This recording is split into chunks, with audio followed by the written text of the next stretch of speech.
Good morning, YouTube. This is Avery Mooney over here in Albuquerque in New Mexico with Urban Farmer. Sorry, I got a little tongue-tied. As you can see, what you're looking at is our chicken coop. That is the extension that we completed a month ago. Or so? Yeah, about a month ago. The chicks have been out here for about a month or so, I think. No. This is a nice door that we have here. It's a little tricky getting over to it, but chicken coop. Nice door that opens right here, so we don't have to go necessarily into the coop. But there's the rest. And it's extended upwards and everything, so there's lots of space. We have our 6 new Americana chicks. There's one. And there she goes. That's Amy. That's our big female. And there's the rest of them. Those are all of our chicks. They're all Americanas. Pretty sure all of them are female, but I question 2. They were supposed to be like 99 or 98%, what do they call it, pullet for a female chick. I need to go in there and fix their feeder because somebody's knocked it over. It's not as if they're not eating that food. That's layer feed. The other stuff is just like growing chick feed. Doesn't matter though, they're eating both of it. Hey is enjoying the bathtub in there. And as you can see, there's grapevine. Our grapevine has taken off. Grapes kind of like it a little cooler here. They get started fairly early. This is the 3rd year this grapevine has been here. It's the 2nd one for that one. And as you can see the difference between the two. That one's a little younger, but it'll probably take off a lot this year, just like that one did. Last year, this big one took off a bunch. It did this, most of this.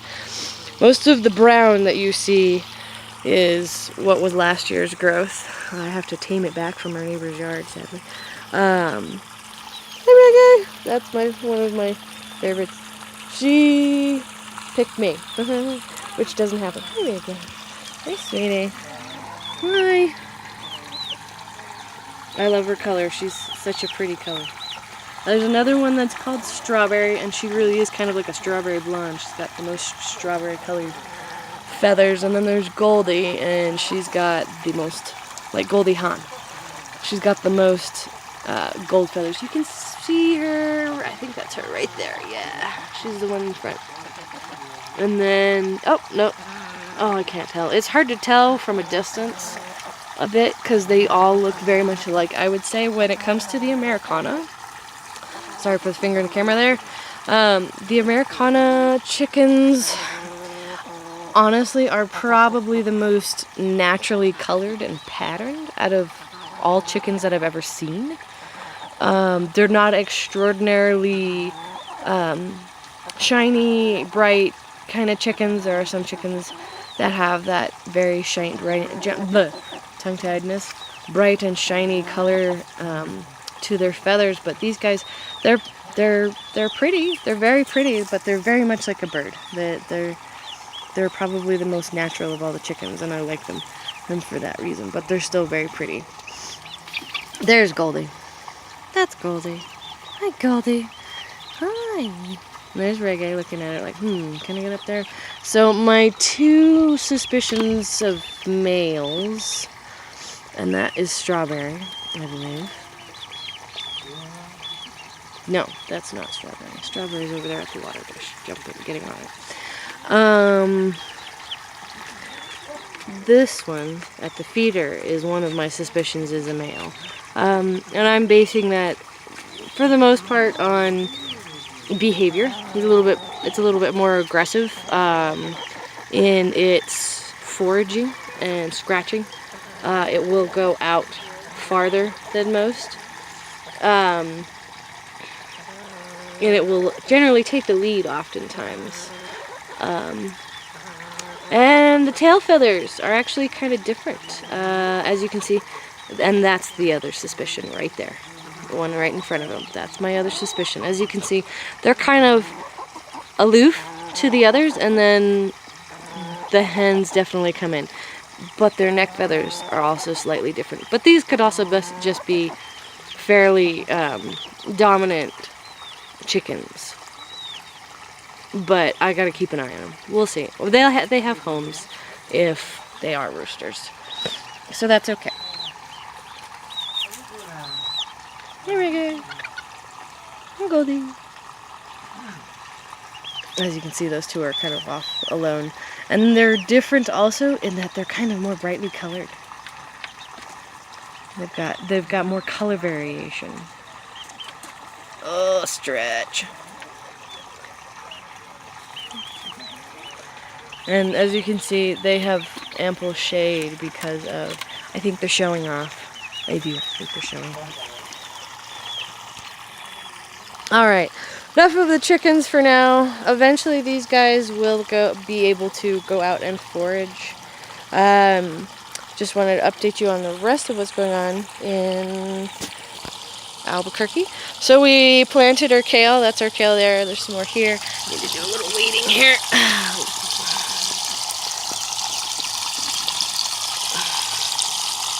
This grass will take over.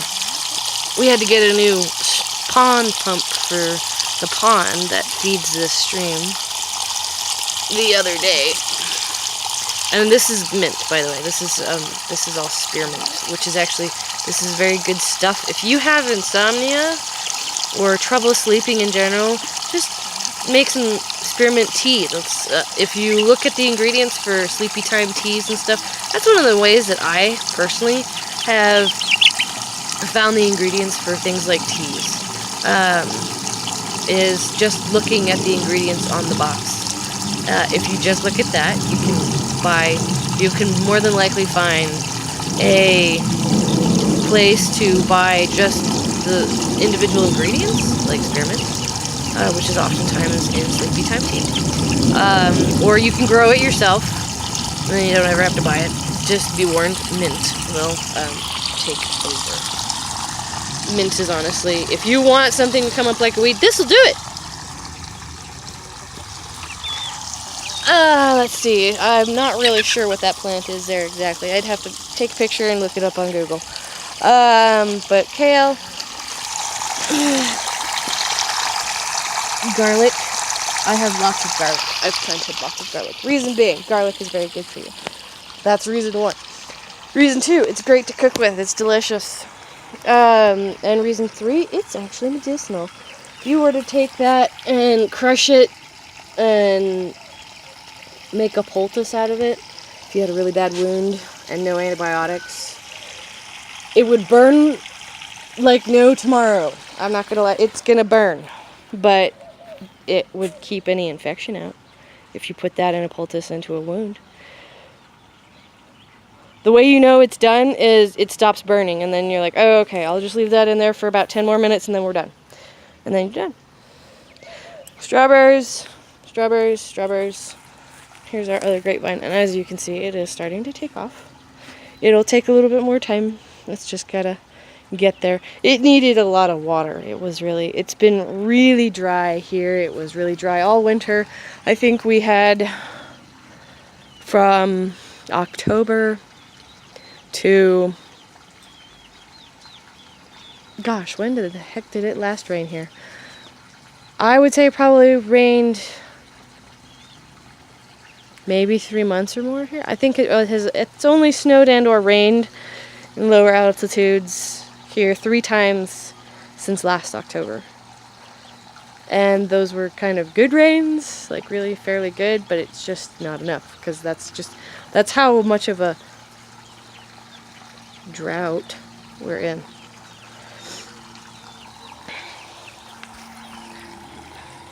And these right here are pepper plants. I'm pretty sure it's just a mixed batch of, is it a mixed batch of hot peppers? Yeah, these are hot peppers. Not exactly sure. Kevin planted them. Let's see, our blueberries. This one is waiting to be pollinated by that one, and it's slowly, very slowly coming along and coming back, as you can see. And these were in drought too. We had to water them a bunch because they were so dry. And so that's why the leaves are pale, and then they were getting too much sun. These are such sensitive things here. And they really like acidic soil. If you go to New Hampshire and you walk around, and I know this because I lived there for 3 years, and I was a teenager and I spent a lot of time in the woods. That was my sanctuary. The shrub bush, the cover bush of New Hampshire is blueberries bushes. Now they may not grow very big necessarily, or they're about that size, honestly. And they may not get very many leaves, and they certainly don't get very many blueberries on them when they're underneath trees. But that is the scrub brush that's just everywhere. So these really do like really acidic soil because they're generally growing on top of decaying leaf matter and mostly pine needle matter. So they definitely like acidic soil. I've got garlic there.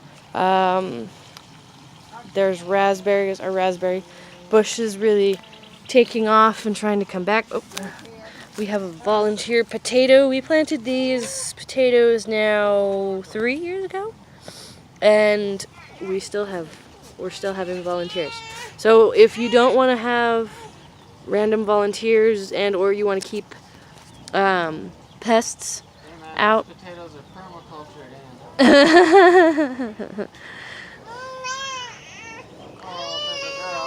If you don't want pests to get at your potatoes and or root tubers, then, sorry for the finger, put them into a potato box or something. You could even do it with carrots, and it would be really easy to pull them out of the ground and not lose any. We've had carrots too. We had carrots for 2 years because we planted them and we had them the same year we had potatoes. That was fun. And then we have cucumbers, which are, this one seems to be doing really pretty well because it's getting the sun in the morning and then late afternoon. This one, I don't know. This one looks like something ate part of it. We're having problems with that already. And this one's doing fine. This one's getting the late afternoon sun as well. So those are doing good. And as you can see, garlic. That one, this is more garlic over here. And as you can see, that's doing really well. I have a problem with black aphids, though. Look, I'll show you another one that's not doing so great. Chard. We left a chard stalk. Kevin left a chard stalk in the ground. Yeah, bugs don't really bother the chard. Yeah, bugs. For some reason, I think it's the waxy leaves, if I'm not mistaken. It's kind of like fuzz on peaches.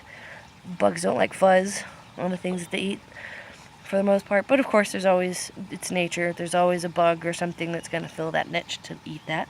So there are some things that eat this. But the chard came back up on itself. But let me show you the black aphids. We got all kinds of, these are the black aphids. These suckers are the ones at the ants farm. These are the ant farmed aphids. And it's on my garlic. Look, see, there's an ant. One there, right there. See, there he goes. Those guys farm, those ants farm the aphids. And they do it for the sugar water that they tickle out of the aphid with their antenna. So that's what we have to deal with, and they don't care if it's garlic or not. So this year I have ladybugs. I bought ladybugs and mantis egg sac. We're going to be moving these 2 benches and combining them into a shelf. The winds were pretty torrential here several times. It took this panel here off of the roof, well, at least this corner up here at one point, so Kevin fixed that. We still have about a 6-inch gap of ventilation. There's all kinds of holes in this. That's what the foam is for. Once we sealed this thing up completely and had no drafts, it was incredibly warm in here. It was amazing how warm it got. Turtles got fed today. But that's the greenhouse. We're going to probably put the shelving back against the wall here and just start growing up. We intend on buying some 2 liters or maybe raiding somebody else's recycling. I'm not sure. Or unless somebody has some 2 liters that they want to give us. Like, that would be great. If you had 36, that'd be awesome to test the experiment we want to do for a product that we saw via another video on Amazon. Thanks, Diamond, for that one. I'm really excited to try that one out and figure out how that'll work. I think that'll work with the 2 liters. And then the cool thing is you could use both halves of that 2 liter because you can keep the top and use it as a mini greenhouse cover for things like, well, not that but that and that and that. The little things that are already in the ground, like this pea plant. These pea plants. Nitrogen fixers for the ground. Our compost. I recently took out all the hay from winter out of the coop, and it's not all from winter, but it's from the springtime essentially. And I dumped it all in there, so we're gonna have that. We'll see if we always have something come up in our compost pile. It's amazing.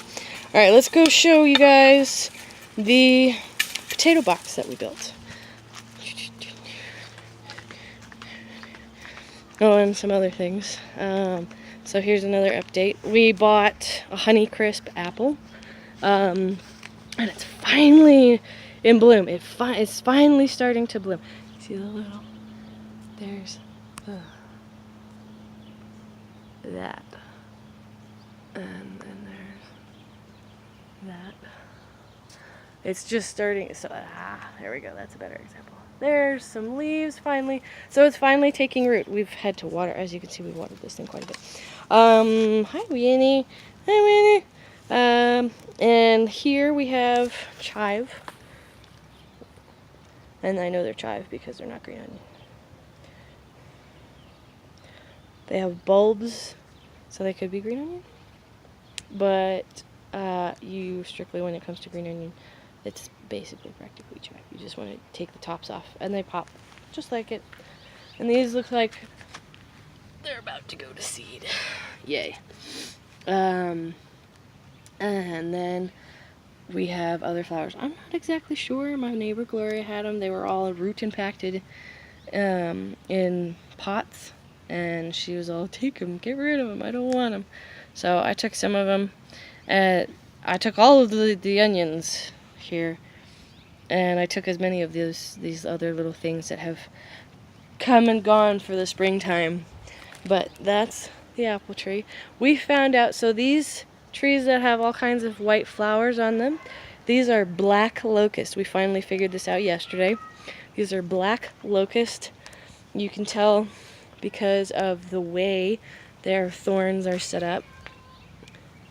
They're on the branches. They start out as tiny little spikes on the branches at the base and everything. And then the spikes just grow. I mean, they fall off. You can pluck them off and everything, but they're really lethal.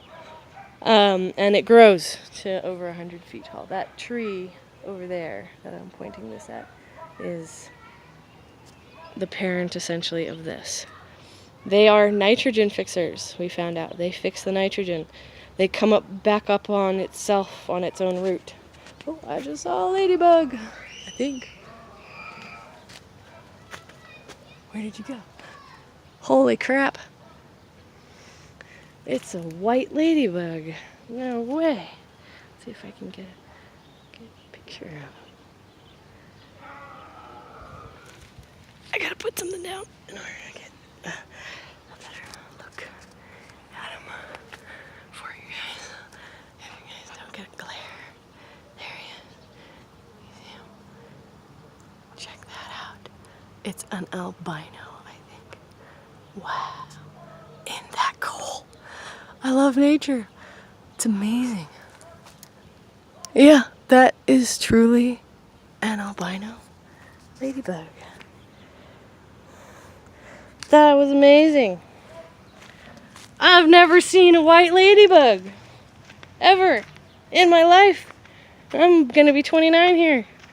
Alright, let me take you over to our earth ship. You guys probably saw us constructing this. We found like 2 or 3 more tires. We have planted it. The things that we started to seed started in the greenhouse. Rainbow corn.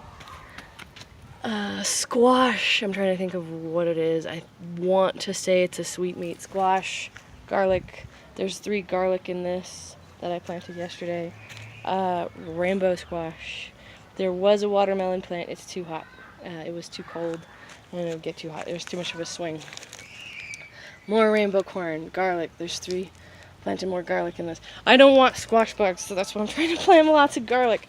And it's really useful. You want a lot of garlic. You're going to need it. You're going to want it for food and everything else. There's garlic coming up here. This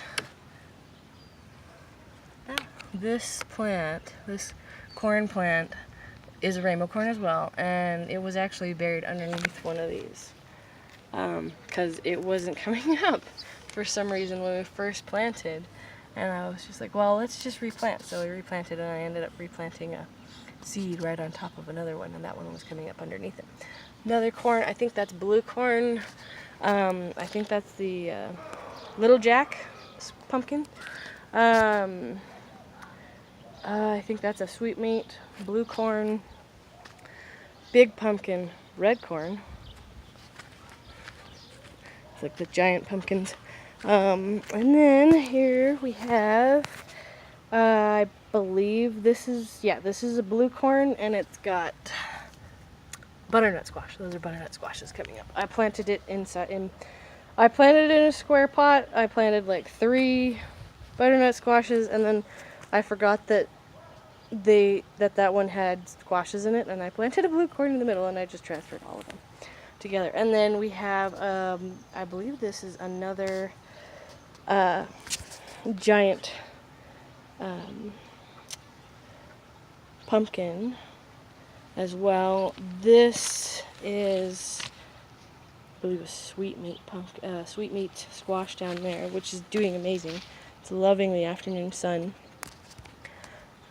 And it's kind of in a perfect situation because down here the dirt stays really nice and moist, even though the leaves are still already getting lots of sunlight already. And it'll continue to get sunlight, and when it is summertime, truly summertime, the sun will be in the north hemisphere, like in the northern part of the sky. So it will be reverse, and other things will be slowing down, so it'll balance out. I believe this is another Little Jack pumpkin. I should actually plant a corn in here. There's enough room for one. I need to plant another red one, so I'm going to do that today. We're planting some other things today. These are all, as you can see, this is all late harvest. Long grow season, late harvest. And they are very good for storing. The Native Americans used to just braid the corn husks together and hang them from the roofs of their longhouses. That's at least the people of the longhouse, the Senecas and Iroquois. They would hang their corn from the ceiling of their longhouse to dry. I believe they also they hung other things. I can't remember exactly all of the other things that they hung. I've read the book Indian Captive. I have it. I've had it for a long time. Read it several times, and it's the story of Molly Jamison. And this is our potato box. It's right next to the Earthship garden and our potato box. This is doubled. So the raspberries and the blueberries took up a lot of space in our garden, and we got it back with these. We've extended.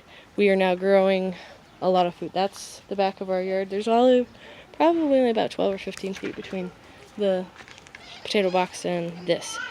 But this is our potato box, and we've got peas and potatoes coming up in here. Kevin planted some peas in here, but these are all potatoes that we bought from like the store. These are leftover potatoes from Lots of things. We have red potatoes in here. There's rust potato in here. And then there's purple potatoes in here. So we'll see what came up by the end of the year anyway. But the peas are doing great. We're trying to grow some fodder for our chickens, so that they don't have to. We don't necessarily have to, and fix nitrogen in the soil, because this is really I gotta crappy get in soil. the shower. 'Cause All it's right. 10 o'clock. Alright, well, thanks for watching, YouTube. Have a great one. I'll give you another update in a little while. Bye for now. Subscribe, hit the bell, for the latest updates. Bye.